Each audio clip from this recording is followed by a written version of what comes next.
Gustavo Vera es la persona que denunció al doctor Zaffaroni. Yo frente al tema tengo una posición, digamos, cauta, que habrá que ver cómo sigue esta historia. Zaffaroni dijo hoy que se sentía una víctima del asunto. Ustedes saben que se lo denunció Zaffaroni por tener 6 propiedades a su nombre, alquiladas como prostíbulos en la ciudad de Buenos Aires. Hoy la clase política argentina, casi en su conjunto, sacando el gobierno obviamente, le pidió juicio político a Zaffaroni y poco menos que su renuncia. Zaffaroni se defendió, dijo una cuestión política y que no pensaba renunciar. Ahora, ¿quién es la persona que denunció a Zaffaroni? El señor Gustavo Vera. Buenas noches. Hola, ¿qué tal? ¿Por qué eso? Digamos, no sé cómo apareció usted en esta historia, pero ¿por qué son ustedes los denunciantes de Zaffaroni? Porque mi organización, la Alameda, se dedica hace 10 años a la lucha contra la trata, el trabajo esclavo, el trabajo infantil, el proxenetismo. Tiene 150 causas penales. ¿Qué nos motiva? Nos motiva que nosotros empezamos siendo una asamblea barrial en nuestro barrio, en Parque Avellaneda. Empezamos ayudando a la gente, a los vecinos más carenciados, que eran migrantes bolivianos, y empezamos de alguna manera, sin querer, digamos, a inmiscuirnos y a empezar a enterarnos de lo que pasaba con la realidad de los talleres clandestinos, el trabajo esclavo, la trata y el tráfico de personas.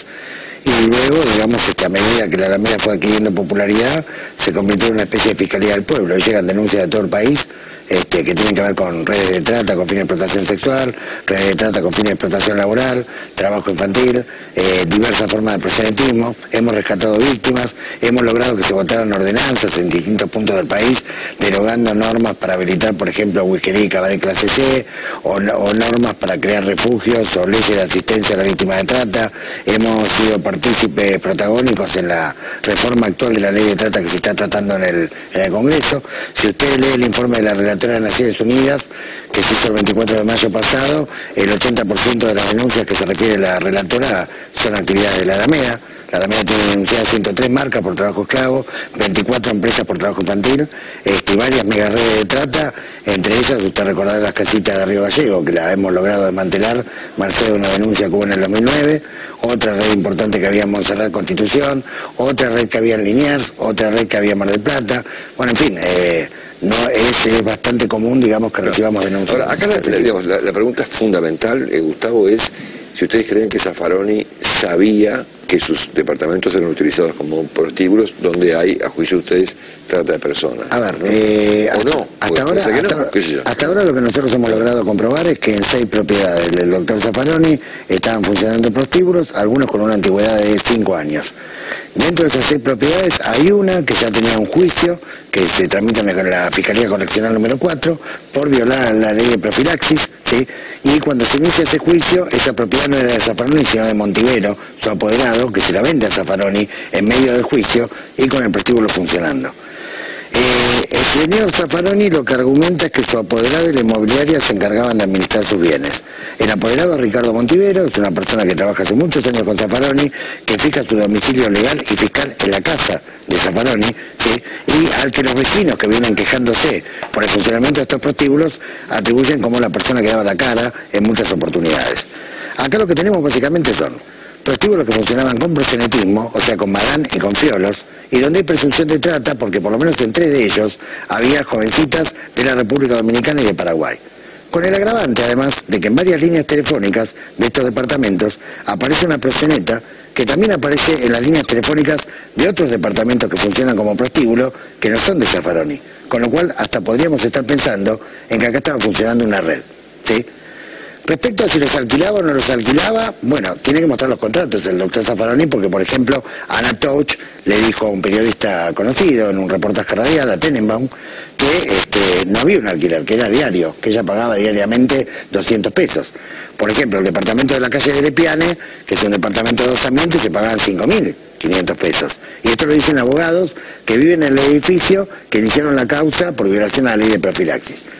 Si el doctor Zaffaroni fue burlado violentamente en su buena fe por su apoderado y por la inmobiliaria, no entendemos por qué no lo denuncia penalmente. No entendemos por qué no se pone a disposición de la justicia y ante el fiscal Orfila, que tramita la cuestión de proxenetismo, y ante el doctor Colombo, que tramita la cuestión de trata, no entrega los contratos de alquiler para que podamos ver quiénes son estos proxenetas y se los pueda perseguir, porque lo concreto es que la semana pasada levantaron carpa, ¿sí?, mientras se tramitaban estas denuncias. Y está claro que 2 de los 6 prostíbulos ya estaban denunciados por la Alameda el 15 de diciembre del 2009 ante la Procuración General de la Nación, la Fiscalía Antitrata, la Justicia Contravencional y la Agencia de Control Comunal. Ahora, ¿cómo acceden ustedes a la información de que estos departamentos pertenecen al doctor Zaffaroni? ¿Cómo accedemos? Tenemos un equipo de abogados que trabaja también, obviamente. Tenemos el registro de la propiedad, tenemos el resumen de expensa, tenemos la web prostibularia donde diariamente publicaban estos prostíbulos sus avisos, tenemos los testimonios de los vecinos, algunos que se han ofrecido como testigos con identidad reservada o de identidad abierta, tenemos los diarios de circulación masiva que desde el año 2009 por lo menos publicitan varios de estos prostíbulos a través de sus teléfonos. En fin, hay bastante prueba documental, como por lo menos como para investigar cuál es el grado de conocimiento y de vínculo o no que tenía Zaffaroni con todo esto. Insisto, si la tesis de Zaffaroni de que él no sabe absolutamente nada y que el problema es la inmobiliaria y que el problema es el apoderado fuera real, estamos esperando que el doctor Zaffaroni denuncie a quienes facilitaban el uso de inmuebles para la prostitución con proxenetismo, algo que está penado por la ley de profilaxis, algo que está penado por la Convención del 49 de Naciones Unidas, que tiene jerarquía constitucional en Argentina, y aparte está penado por la ley de propiedad horizontal por los disturbios que genera dentro de un edificio. Y se lo digo yo que soy maestro de grado, no soy abogado. El doctor Zaffaroni sabe mucho más que yo de leyes.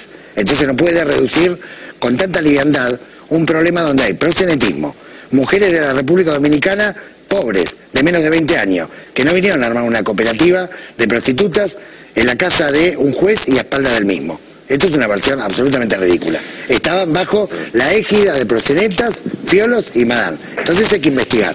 Nosotros no decimos ni que es culpable ni que no es culpable. Nosotros republicanamente cumplimos con la obligación de denunciar, ¿sí?, que hay 6 prostíbulos, ¿sí?, en propiedad de un miembro de la Corte Suprema de Justicia que por lo menos hace 5 años vienen funcionando, en algunos casos, en otros casos 2, 3 años, pero años estamos hablando, con proxenetismo y donde puede haber presunción de trata por la presencia de migrantes jóvenes, ¿sí?, de países limítrofes o países más lejanos. Qué tema, es muy delicado. Es el juez Zaffaroni, una persona muy prestigiosa, muy polémica también, por eso ustedes lo conocen, por supuesto, un juez muy controvertido, pero muy respetado por todo el mundo, denunciado por ciudadanos comunes prácticamente, y sobre quien hombres como Ricardo Rosín, que viene ya mismo con Gerardo Rosín, le piden su renuncia. Así que bueno, ahí los dejo con Gerardo. Será hasta el próximo martes. Gracias. Chau, chau.